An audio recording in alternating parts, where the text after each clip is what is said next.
Cet après-midi, à l'occasion des 20 ans de sa disparition, je vous raconte un effronté qui a incontestablement laissé son empreinte sur la photographie de mode notamment, ou la véritable histoire de Helmut Newton, le photographe visionnaire. Comment Newton s'est-il imposé comme l'un des plus grands photographes du XXe siècle ? Quelles ont été ses différentes influences ? Qui est la femme, selon Helmut Newton ? Europe 1, 15h-16h, historiquement vôtre. le récit, Stéphane Bern. Nous sommes en France au printemps 1981 et Jacques Chirac se présente pour la première fois à l'élection présidentielle. L'agence publicitaire chargée de sa campagne veut montrer que le maire de Paris a la carrure d'un chef d'État. Elle fait appel à un photographe de renom qui vient de fêter ses 60 ans, un Australien d'origine allemande, Helmut Newton. Le jour J, Jacques Chirac a revêtu une chemise bleue. Ce n'est sûrement pas un hasard, le bleu est un symbole de stabilité et de confiance. Mais le photographe est formel. Le bleu ne lui sied pas au teint. Helmut Newton veut lui faire changer pour une blanche plus chic. Son modèle refuse. Il insiste. Têtu, c'est peut-être l'une des principales caractéristiques de ce professionnel. Un défaut autant qu'une qualité, car il finit toujours par obtenir ce qu'il veut. Face à ces arguments, le candidat Chirac cède et change de tenue. Mais le décor ne va pas non plus. Sur le bureau du maire de Paris, une lampe ne plaît pas au photographe. Il tente de la déplacer. Rien n'y fait. Il tire de toutes ses forces avant de comprendre qu'elle est en réalité scellée au bureau. Helmut Newton finit par prendre la photo. En la voyant, l'épouse du président, Bernadette Chirac, aurait dit « Je ne reconnais pas mon Jacques sur cette photo ».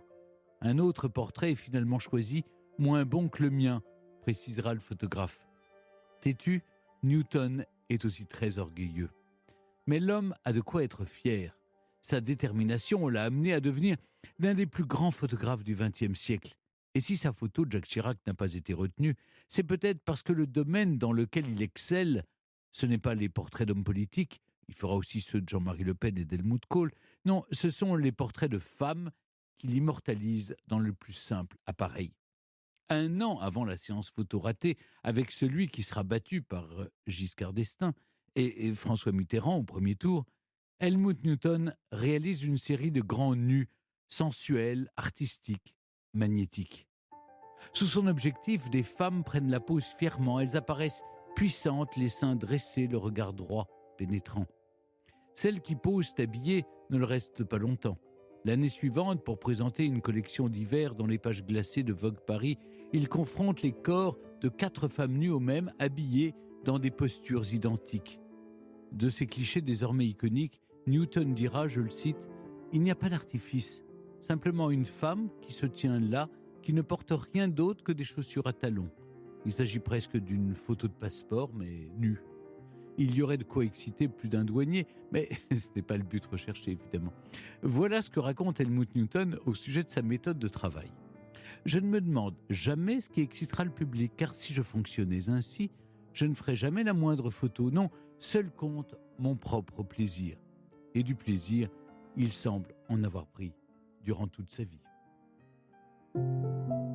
Mais évidemment, la première femme qu'Helmut voit nue, c'est sa mère, Clara Marquis, qui lui donne naissance le 31 octobre 1920 à Berlin.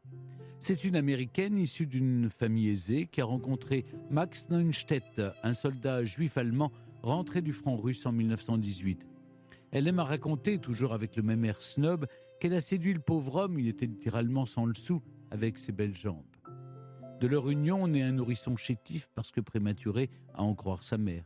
En réalité, Helmut n'est pas né avec 2 mois d'avance, ce sont ses parents qui ont consommé avant le mariage. Mais, chut, c'est un secret.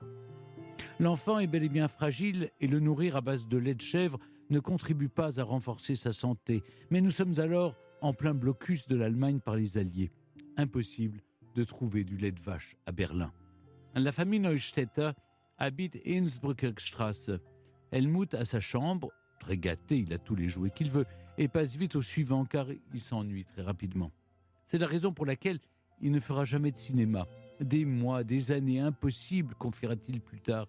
Je préfère la photographie et je dis toujours qu'un reportage de plus de 3 jours ne m'intéresse pas. 3 jours, voilà la limite de mon attention. Un soir, alors qu'il a 3 ou 4 ans, Helmut regarde sa Kinderfräulein, sa nounou pour ceux qui ne parlent pas allemand, regarde donc sa Kinderfräulein se préparer à sortir. À moitié nue, assise sur une chaise, elle se contemple dans le miroir de sa chambre, surplombée d'une lampe, et elle se maquille. Alors qu'il la voit farder ses joues, Helmut la trouve très jolie. C'est la première fois qu'il voit une femme à demi dévêtue devant un miroir. Malgré son très jeune âge, c'est une révélation. Mais pour l'heure, il n'a que sa mémoire pour immortaliser la scène. Idem pour les photographies érotiques qu'il découvre avec joie dans les revues de charme de son frère Hans qu'il pique et lit en cachette dans les toilettes. Alors qu'il découvre sa virilité, sa mère lui fait porter des costumes de velours à gros cols montants et d'immenses nœuds de taffetas. Le pantalon est court, les mi-bas blancs et les souliers en vernis noir. Résultat, lorsqu'il entre dans un magasin, les vendeurs lui lancent « Bonjour ma petite ». Pour couronner le tout, racontera le principal intéressé, ma mère me coiffait au carré comme un petit page à la Louise Brooks. C'est la honte. Jusqu'à ce qu'un jour, son père l'emmène chez le coiffeur. Quelques coups de ciseaux plus tard, et voilà Helmut, prêt à devenir un homme. Son père, justement, possède un objet qui le fascine. C'est un appareil photo. Un grand modèle étui de Kodak. Mais Helmut a interdiction formelle d'y toucher. Soit. En 1932, avec son argent de poche, le jeune garçon de 12 ans fait l'acquisition de son propre appareil, un Box-Stenger Agfa. Il utilise sa première pellicule dans le métro. À la sortie de Witzlebenstation, il photographie la tour radiophonique de Berlin, la Funkturm. Sa fierté quand il développe le négatif est immense. J'ai trouvé le cliché remarquable et compris que j'étais parti pour faire une grande carrière de photographe. Oui, modeste, vous l'avez compris. Helmut Neustädter s'imagine grand reporter, parcourant le monde et dévore les magazines de photos dans les kiosques. Un cousin caméraman, Bennett Weissmann, l'aide à faire ses premiers pas dans le milieu et l'accompagne prendre des photos dans Berlin, la nuit. Helmut se fait rapidement engager comme garçon de course chez 2 photographes de presse. Il fait le café, classe les articles, les négatifs, sort acheter des fournitures, dont la pellicule. La photographie, ça ne s'apprend pas à l'école. Alors à 16 ans, Helmut ne veut plus y aller. Sa mère lui trouve une place d'apprenti auprès d'une célèbre photographe berlinoise nommée Iva. Spécialisée dans le portrait et le nu, elle est l'une des premières à faire appel à des modèles vivants dans ses clichés de mode. À ses côtés, le futur Helmut Newton se forme et acquiert l'essentiel de sa technique. Il est si doué qu'au bout de 6 mois, Iva appelle sa mère pour lui dire qu'il n'est plus nécessaire de payer son apprentissage. Au contraire, ils sont tellement satisfaits de lui qu'ils veulent le payer. C'est la période la plus heureuse de sa jeunesse. Seule ombre au tableau, et pas des moindres, le contexte politique des années 30 en Allemagne. Omniprésente, l'imagerie nazie le marque à vie et influencera plus tard son travail. Mais pour l'heure, elle l'inquiète. Il faut partir d'ici la Iva, qui fait la sourde oreille. Hélas, sa première mentor perdra la vie à Auschwitz. Quand la Gestapo vient le chercher un jour de 1938, Helmut Neustädter se cache, puis par l'entremise de bons Allemands, comme il dit, parvient à quitter Berlin le 5 décembre de cette année-là. Il rejoint Singapour, une colonie de la couronne britannique, et devient un photographe au Straits Times, le principal quotidien de l'île. Mais où qu'il aille, son rêve le rattrape toujours. Il veut publier dans les pages du prestigieux magazine Vogue. Brinque-ballé par les flots de la grande histoire, Helmut Neustädter rejoint l'Australie en 1940. Il a 20 ans. Il passe 2 ans dans un camp d'internement avant d'intégrer l'armée. Dans le camp Pell, près de Melbourne, il en fait le moins possible. En revanche, lorsqu'il se rend en ville, il ne fait pas semblant et rentabilise son temps dans les bras de charmantes demoiselles. En 1946, de retour à la vie civile, il n'a rien perdu de son ambition de devenir photographe. Son nom de famille, Neustädter, ne correspond pas au personnage qu'il a en tête. Il préfère Newtown, qu'il considère comme une bonne traduction de son nom. Helmut Newton, ça sonne bien, non? Cette même année, le jeune photographe, qui vient d'acquérir la nationalité australienne, ouvre un studio à Melbourne. Véritable loup solitaire, il n'aura quasiment jamais d'employé, à part un unique assistant, et de temps en temps, une fille lui fait des retouches. Un jour, elle lui présente une amie comédienne. Elle s'appelle June Brown. Conquis dès les premiers instants, Helmut ne perd pas de temps et l'invite à dîner. Dans sa Ford, ils mangent du poulet et boivent de la bière. Les rendez-vous se multiplient et les photos aussi. Au fil des mois, les choses deviennent sérieuses. En la demandant en mariage, Helmut dit à June « La photographie dans ma vie sera toujours la première.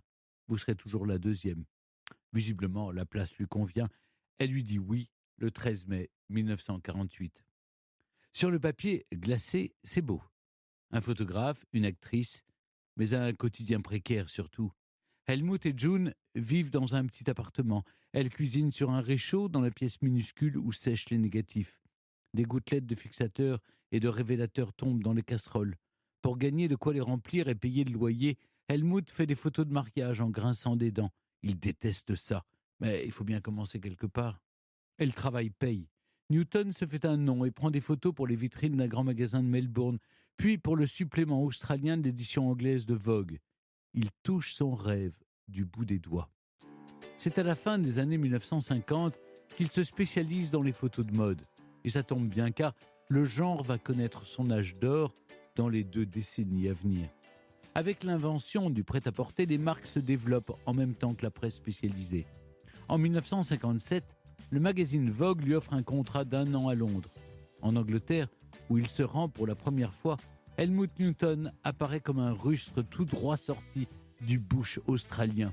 Il est mal payé et ne supporte pas la concurrence. Quand on veut être le meilleur, le talent des autres est souvent dur à tolérer. Au bout de quelques mois, Helmut et June rejoignent Paris. Le couple adore la capitale française. Le bruit de la circulation, l'allure des voitures, l'odeur des gitanes. Le problème, c'est que les magazines parisiens lui claquent la porte au nez. Mais malgré les rires qui résonnent dans les couloirs et le dédain qu'il affronte au quotidien, Newton ne désespère pas. Jamais il ne va baisser les bras. Au contraire, il y va encore et toujours et persévère jusqu'à décrocher une proposition du Jardin des Modes, le journal du genre le plus révolutionnaire d'Europe. Par leur manière d'être et de s'habiller, les Françaises lui apprennent la mode, quel que soit leur âge ou leur profession. Ils considèrent par exemple que les filles de joie de la rue Saint-Denis ont un sens inné de la mode. L'une d'elles m'a particulièrement frappé, racontera-t-il. Elle était en robe de mariée blanche avec un voile. Beaucoup portaient des bottes qui montaient très haut, un peu militaires, et des fouets, des chaînes au cou et autour des bras. Il y en avait aussi de très chic. En 1965, direction New York. Helmut Newton part travailler pour Vogue US. Le problème, c'est que sa rédactrice en chef, Diana Vreeland, est un véritable tyran. Elle n'est jamais contente et demande à refaire les prises encore et encore. En moyenne, elle fait refaire 5 à 8 fois les séances photos. Pour Helmut, c'en est trop. Un jour, quand elle lui demande de se charger des défilés du printemps, il a le courage de lui répondre « pas non ». Le photographe s'extrait de son rêve américain qui n'en était pas vraiment un. Il ira une seconde fois à New York, mais s'écroulera dans la rue, victime d'une crise cardiaque. Décidément, il n'y a qu'à Paris qu'il se sent bien. Et c'est en effet à Paris que sa carrière décolle. Dans les années 1960, Helmut Newton trouve son style et l'affine. En réalité, ce qui l'intéresse, ce ne sont pas tant les vêtements eux-mêmes. Il les voit plutôt comme des accessoires au service d'une scénographie littéraire ou cinématographique. Ces images racontent des histoires au point qu'on les croirait extraites d'un film. Le sien, toujours. Bien qu'il soit fortement influencé par ceux d'Eric von Stroheim, Fritz Lang ou Hitchcock. Les spécialistes de son œuvre s'accordent à dire que ces images reflètent moins l'univers des couturiers pour lesquels il travaille que le sien propre. En quelques années, Helmut Newton gagne suffisamment d'argent pour acheter un appartement dans le Marais, au centre de la capitale. Il travaille avec les plus grands titres de mode de l'époque, mais c'est à Vogue France qu'il fournit pendant les 23 années que dure leur collaboration le meilleur de son œuvre. Cela en grande partie parce qu'il dispose d'une liberté de travail quasi totale, mais aussi d'une aide précieuse, celle de sa femme, June, avec qui il entretient une relation fusionnelle depuis leur rencontre. Déjà parce qu'il en fait sa muse et la photographie sous toutes ses formes, souvent dans le plus simple appareil, mais aussi parce qu'elle le rejoint de l'autre côté de l'objectif. Sous le pseudonyme d'Alice Springs, June se mêle aussi à la photographie. Quand Helmut est malade, c'est elle qui le remplace. Elle collabore avec Vanity Fair, Elle et Vogue et réalise des portraits de stars, à l'instar d'Yves Saint-Laurent. Elle a l'œil et beaucoup d'imagination. C'est elle qui propose un jour à son époux de s'inspirer d'une scène célèbre de La mort aux trousses. L'idée séduit Helmut, grand fan du maître du suspense. Pour immortaliser un avion poursuivant une fille, il n'hésite pas à prendre des risques en se positionnant sous l'engin à moteur. De ce travail quasi à 4 mains résulte un cliché saisissant. S'il publie à tout va dans les magazines, Helmut considère que son talent ne sera vraiment reconnu qu'avec un livre. Selon lui, un livre confère au photographe une autorité que les magazines et les journaux ne lui donneront jamais. Eh bien, c'est chose faite en 1976. Son premier ouvrage, intitulé White Women, bien qu'il figure une dizaine d'hommes, fait un malheur. C'est le premier du genre. Avec lui, il assoit sa maîtrise du noir et blanc. Les contours de ses sujets sont exacerbés, les contrastes sublimés, le graphisme épuré pour un rendu au style sophistiqué. D'où le terme porno chic utilisé pour qualifier son travail. Helmut Newton devient avec Irving Penn et Richard Avedon le plus grand des photographes de mode en noir et blanc. De nombreuses femmes seront sublimées sous son objectif, qu'elles soient mannequins ou non. Le photographe se plaît à faire poser des actrices comme Jane Russell, Charlotte Rampling, Catherine Deneuve ou encore Sigourney Weaver. En 1978, l'un de ces clichés de la chanteuse Grace Jones fait scandale. En une du magazine allemand Stern, on peut voir l'artiste en tenue d'Ève, les pieds enchaînés, mais un sourire aux lèvres. Un groupe de féministes porte plainte. Ce n'est ni la première, ni la dernière fois que son travail dérange. Les polémiques entourent souvent l'œuvre d'Helmut Newton. Ces images questionnent la frontière entre l'art et la provocation. En tout cas, elles déchaînent les passions. C'est justement ce que recherche l'artiste qui se justifie ainsi.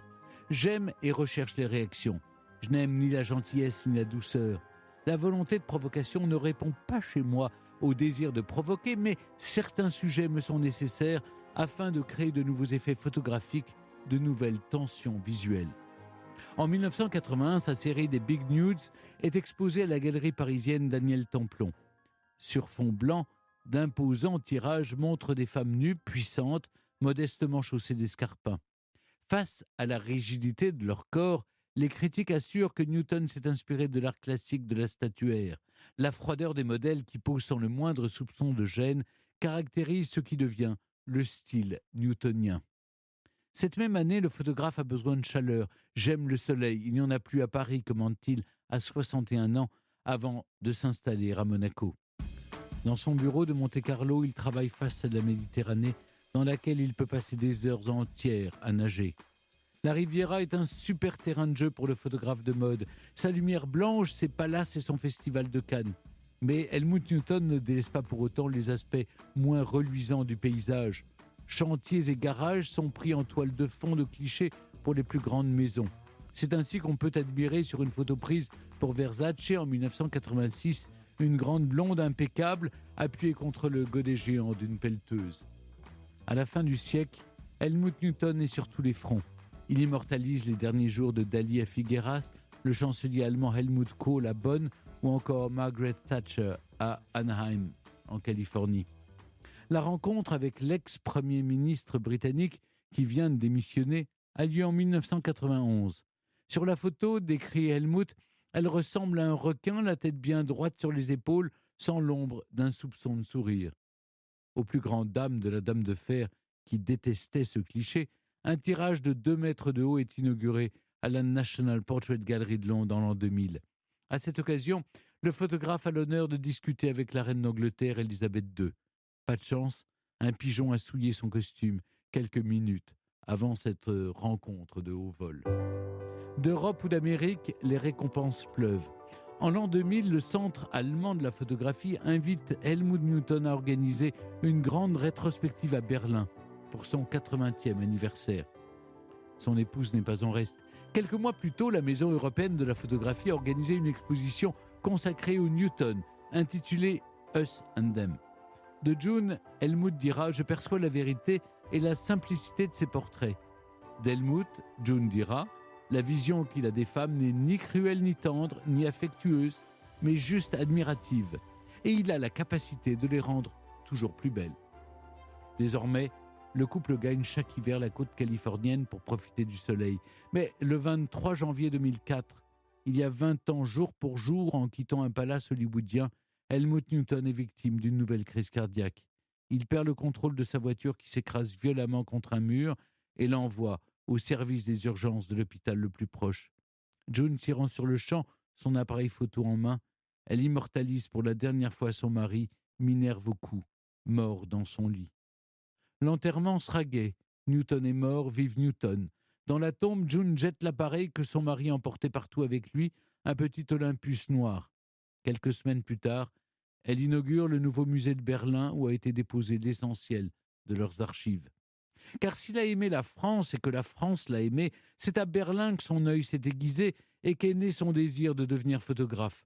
Le jour où ce jeune garçon chétif annonçait ses ambitions à sa mère, son père lui avait rétorqué « Mon fils, tu finiras dans le caniveau, tu ne penses qu'aux filles et à la photo. » C'est justement en conjuguant ces deux passions et en imposant son style qui ne ressemble à aucun autre qu'Helmut Newton a réussi à devenir l'un des meilleurs photographes du XXe siècle. Un conseil de cet iconoclaste pour terminer ? Une bonne photographie de mode doit ressembler à tout, sauf à une photographie de mode.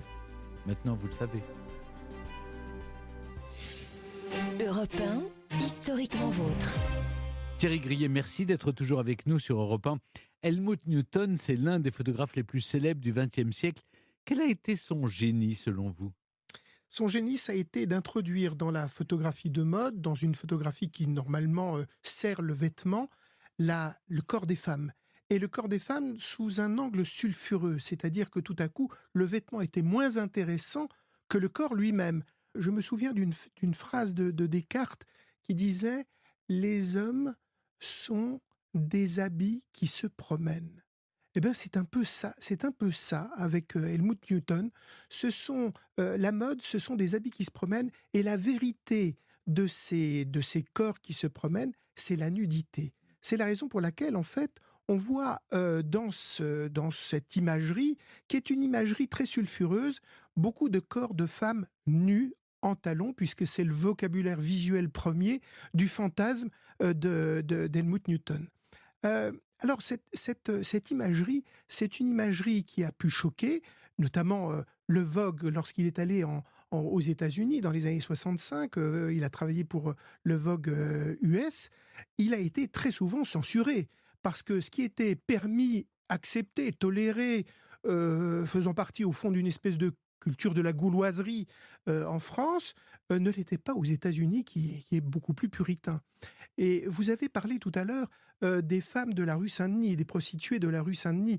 Mais il y a une très jolie série dans les années 70 où il réalise une série donc de photos de mode de femmes qui font le trottoir, qui sont appuyées sur des murs, parfois avec des accessoires, des chaînes, des cravaches, tout un ensemble, toute une espèce d'appareillage sadomaso qui fait partie de cette imagerie prostitutionnelle et sadomasochiste.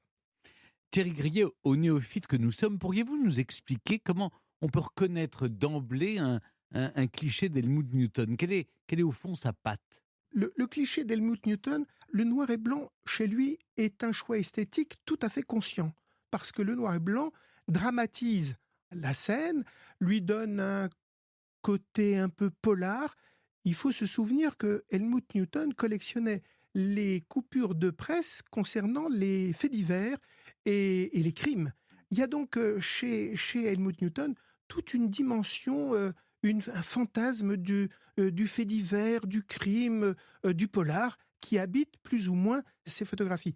Mais surtout, il a été marqué par les photographies de nuit. C'était un homme qui aimait la nuit, et il a beaucoup aimé les photos de Brassailles, les photos de nuit de Brassailles à Paris, donc les photos des bas-fonds, les photos des prostituées, et ça explique que certaines de ces photos iconiques, je pense en particulier au smoking qui a été donc shooté en 1975 dans la rue Aubriot, c'est une petite rue du Marais où il habitait avec June. C'est là qu'il a fait un certain nombre, il shootait toujours à côté de chez lui, parfois à Monte-Carlo il shootait dans son garage, en bas. Mais là, pour la rue Aubriot, ce qui était intéressant, c'est qu'il est tout simplement sorti avec deux modèles et il a shooté pour Yves Saint-Laurent le fameux smoking. Vous vous souvenez de ce smoking qui avait fait scandale dans les années 60, c'était le Infamous Tuxedo que Yves Saint-Laurent avait sorti et qui manifestait au fond l'émancipation de la femme qui pouvait ainsi réclamer le vêtement de l'homme, le pantalon de l'homme pour sortir. Et donc cette photo qui est très iconique, que si nous ne l'avons pas sous les yeux, mais je crois qu'on l'a dans la tête tous, hein, c'est une photo qui est donc dans cette petite rue du Marais. On voit cette femme avec qui est une espèce de longue tige noire au fond, éclairée au lampadaire, qui est en train de fumer une cigarette. Alors c'est Newton. Et au fond, d'une certaine manière, ce photographe est sorti du noir. Il est sorti de la nuit, et c'est la nuit qui est j'allais dire, sa première matrice. Je reviens à ce smoking. Il va faire une seconde photographie, car Newton faisait à la fois de la commande, il travaillait pour la commande, hein, et il avait toujours un petit travail personnel. Et la deuxième photo, qui est peut-être un peu moins connue, mais disons, taquine le tabou, on voit près de cette femme en smoking apparaître une femme nue sur talons qui vient, eh bien, de façon très explicite, l'embrasser. Voilà, ça c'est la marque Mais l'autre marque, c'est que la femme, selon Helmut Newton, est une femme puissante. C'est une femme. Qu'est-ce qui émane de ces femmes qui l'immortalisent, justement? Alors, ce sont des athlètes de la sensualité. Ce sont des Amazones, ce sont des Valkyries. Vous avez tout à l'heure évoqué cette photo très connue qui est le fruit d'une commande en 1980 de Vogue France, qui s'appelle The Common. Elles arrivent. Alors cette espèce d'alarme, hein, c'est un avertissement, elles arrivent. Mais qui arrive? Ce sont les Valkyries, hein, ces espèces de femmes très impressionnantes. Elles sont très grandes, très élancées, nues et habillées, puisque Vogue va publier cette série qu'il appelle Naked and Undressed, nues et dévêtues. Sur la page de droite, on a les femmes vêtues avec leurs vêtements de marque. Et puis sur la page de gauche, on a les mêmes, dans les mêmes postures, dans le même mouvement, ce qui était très compliqué à faire, hein, il faut l'imaginer. Il faut coordonner tout ça, harmoniser tout ça. Ça a pris des heures et des heures, mais elles sont nues. Et ce sont des femmes hiératiques, des femmes, vous aviez parlé tout à l'heure de sculpture, mais c'est vrai, des femmes sculpturales qui avancent. D'une certaine manière, elles font penser, et c'est là où on comprend, disons, la fascination de Helmut Newton pour Leni Riefenstahl, qu'il va shooter d'ailleurs en l'an 2000, c'est que Leni Riefenstahl a photographié les athlètes, les dieux du stade. Elle était fascinée par le corps des hommes. Eh bien, Helmut Newton inverse cette fascination pour le corps athlétique et l'applique aux femmes. Ce sont donc des athlètes de la sensualité, des grandes athlètes hyper-sexualisées qui apparaissent dans ces photos. Alors ça, c'est un élément très, très important. Thierry Grillet, dans quelle mesure les photographies d'Helmut Newton reflètent-elles son époque? Newton a, comme beaucoup de photographes de mode, la mode, c'est l'air du temps. Donc si on n'est pas capable de choper l'air du temps, on n'est pas un photographe de mode. Donc lui, il a capté une partie de l'air du temps que n'ont pas capté les autres. Et quel est cet air du temps que les autres n'ont pas capté et qui produit cette imagerie prostitutionnelle, sadomasochiste, etc. Eh bien, c'est cette imagerie qui inspire en fait, ou qui va inspirer le film de Josh Jekin, Histoire d'eau, 1975, ou encore le film de Liliana Cavani, Portier de nuit, avec Charlotte Rampling, qui va devenir d'ailleurs un des modèles de Newton. Vous vous souvenez de Portier de nuit, 1974, hein, qui est l'histoire scandaleuse de cette histoire d'amour entre l'ancien bourreau nazi et puis la victime de camp, qui vont, disons, après-guerre, nourrir une passion sadomaso, coupable et très trouble. Eh bien, c'est dans cette atmosphère-là des années 70 que va se développer l'imaginaire d'Helmut Newton. Alors on peut se demander pourquoi, au fond, Helmut Newton a souligné, exacerbé, transcendé cette dimension sadomaso. Je n'ai pas d'explication, je dois être sincère. Je ne sais pas pourquoi. Probablement parce que lui-même avait vécu une période très inquiétante, très noire, hein. Il a La vécu montée la du montée du nazisme et puis nazisme la mort de son et mentor. la mort de Il son faut rappeler, mentor. il faut rappeler quand même qu'il a quitté l'Allemagne en 1938, mais son mentor Iva, photographe, a été déporté à Elle est Auschwitz. morte en 42 à Auschwitz, oui, en effet. Mmh. Donc ça a été déterminant également dans la construction de son identité artistique, puisqu'il a fait ses classes auprès d'elle. Absolument, et ça a été très, très important. Ces 18 premières années de la vie d'Helmut Newton ont été très, très importantes. Tout à l'heure, vous parliez de sa nounou, qu'il aperçoit se dévêtant devant un miroir. Eh bien, ce miroir de l'enfance, qui est le premier lieu de l'émotion sexuelle du jeune Helmut Newton qui a 4 ans, on va le retrouver partout. C'est un miroir qui va l'accompagner absolument partout, du début jusqu'à la fin. On n'a pas parlé de cet autoportrait très étonnant où on le voit shootant dans un appartement une femme dévêtue. On voit d'ailleurs June dans un coin, ce grand miroir dans le fond duquel il se reflète. Hein. Eh bien, le premier vocabulaire, disons, visuel du jeune Helmut, ce sont ces éléments. C'est là qu'il va peut-être nourrir avec, alors chez Iva, première photographe de mode, mais ce qu'on sait peut-être un peu moins, c'est que Iva avait un travail qui était un travail d'avant-garde. C'était à la fois, elle faisait de la publicité, hein, évidemment, elle faisait de la mode, mais elle était très impressionnée, très marquée déjà par le surréalisme. C'est une de celles qui va faire beaucoup de photos de mode avec des expositions multiples. Vous savez, c'est de mettre sur un même tirage, sur un même négatif, plusieurs prises de vue. Ce qui fait que vous avez une espèce de décomposition des visages, des corps. C'est comme ça que Man Ray va faire son nu descendant l'escalier. Donc il y avait quand même cette dimension un peu de recherche plastique et esthétique qui est très très importante. On aura l'occasion aussi d'en parler parce que le Berlin des années 30, c'est un Berlin extraordinairement à la fois troublé, terrible, mais en même temps c'est un réceptacle d'expérimentation esthétique formidable. Je ne peux pas m'empêcher de penser que la fascination d'Helmut Newton pour ces femmes très froides, presque très artificielles, fascination qui l'accompagne aussi de très nombreuses photographies de mannequins de vitrine, c'est-à-dire de mannequins de plastique, c'est-à-dire cette ambiguïté entre le vivant et l'artificiel, lui vient de cette première femme qui est à la fois euh, artificielle et vivante, c'est la Maria de Métropolis de Fritz Lang, qu'il va voir, bien évidemment.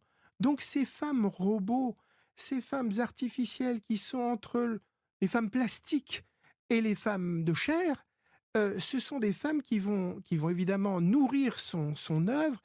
Et très curieusement, lorsqu'il fait ces grands nus, qui sont des femmes tout à fait hiératiques, qui ajoutent au fond à l'histoire, pas seulement de la photographie, mais de la statuaire, en quelque sorte, eh bien, c'est presque... Je les vois, moi, dans Blade Runner de Ridley Scott en 1984, quand on a ces femmes réplicantes qui sont des femmes au corps idéal, au corps idéaux. Eh bien, c'est un peu ça, c'est un peu la Maria de Métropolis, ce robot qui s'agite et qui prend vie, qu'on retrouve au fond traversant toute l'œuvre d'Helmut Newton. Il y a pas que les femmes, Thierry Grillet. Il a photographié des personnalités politiques. D'entrée de jeu, je disais dans mon récit, Jacques Chirac, Helmut Kohl et Jean-Marie Le Pen. À propos de ce dernier, il écrit « Sa réputation d'extrémiste de droite et d'antisémite n'est plus à faire. C'est pile le genre de type que j'adore photographier. » Au fond, qu'est-ce qui l'intéressait là? C'est le côté provocation? Alors, il disait une chose, il faut lutter contre tout ce qui est défini comme correct. Le puritanisme n'annonce rien de bon, que se passe-t-il quand tout le monde pense pareil?